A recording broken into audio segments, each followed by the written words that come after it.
This channel does not promote any violent, harmful, or illegal activities. All content provided by this channel is meant for an educational purpose only. স্বাস্থ্য ভবনে তদন্ত কমিটির মুখোমুখি অভিজ্ঞ রাজ্যের medical কলেজগুলিতে threat কালচারের পাশাপাশি এসএসকেএম এর পিজিটি হিসাবে অনিয়ম নিয়ে তদন্ত কমিটি গঠন করেছে রাজ্যের স্বাস্থ্য দপ্তর।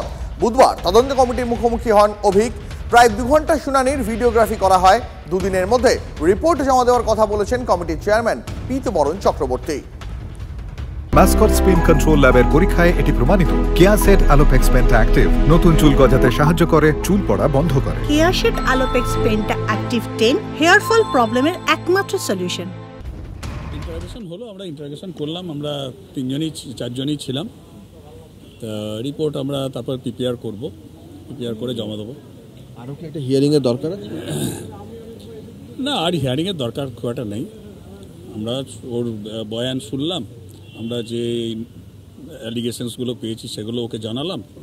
তা জিনিসটা হয়েছে। এখন পুরো তদন্ত প্রক্রিয়াটা কি ভিডিওগ্রাফি করে রাখা হয়েছে? হ্যাঁ, পুরো তদন্ত প্রক্রিয়া ভিডিওগ্রাফি করা হয়েছে। অভিযোগ কি অস্বীকার করছে? কিছু কিছু অভিযোগ অস্বীকার করছে, কিছু কিছু অভিযোগ করছে। স্টেটমেন্ট দিয়ে নেওয়া হয়েছে? হ্যাঁ, স্টেটমেন্ট নেওয়া হয়েছে এবং ও ভিডিওগ্রাফিও করা হয়েছে। মোটামুটি কতদিনের মধ্যে রিপোর্ট চলে আসবে? রিপোর্ট আমরা দু এক দিনের মধ্যে দিয়ে দেবো। তদন্ত কি হলো, যা সব রিপোর্ট তৈরি করে সব জমা দেওয়া হয়ে গেল। আচ্ছা, হ্যাঁ স্যার এসেছিলেন আজকে? আপনার সবাই এসেছেন? অভিজ্ঞ? হ্যাঁ হ্যাঁ হ্যাঁ হ্যাঁ, উনি এসেছেন।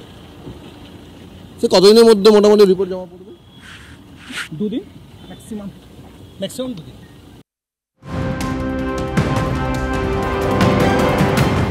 আর আজকে যে খবরের দিকে গোটা রাজ্যে নজর থাকবে, তিলোত্তমা কাণ্ডের পর স্বাস্থ্যক্ষেত্রের নিরাপত্তা পরিষেবার উন্নয়ন নিয়ে বৈঠক করতে চলেছেন মুখ্যমন্ত্রী। গত 12 সেপ্টেম্বর এই বৈঠক হওয়ার কথা ছিল, কিন্তু তা স্থগিত রাখা হয়। নবান্ন সভাগৃহে এই বৈঠকে ডাকা হয়েছে রাজ্যের সব মেডিকেল কলেজ এবং হাসপাতালের অধ্যক্ষ, সুপারকে, সিএমওইচ, জেলা শাসক, পুলিশ কমিশনারেটের কমিশনার এবং পুলিশ সুপারদেরও বৈঠকে থাকার নির্দেশ। বৈঠকে থাকবেন মুখ্য সচিব, স্বরাষ্ট্র সচিব সহ বেশ কয়েকটি দপ্তরের শীর্ষ আধিকারিকরাও।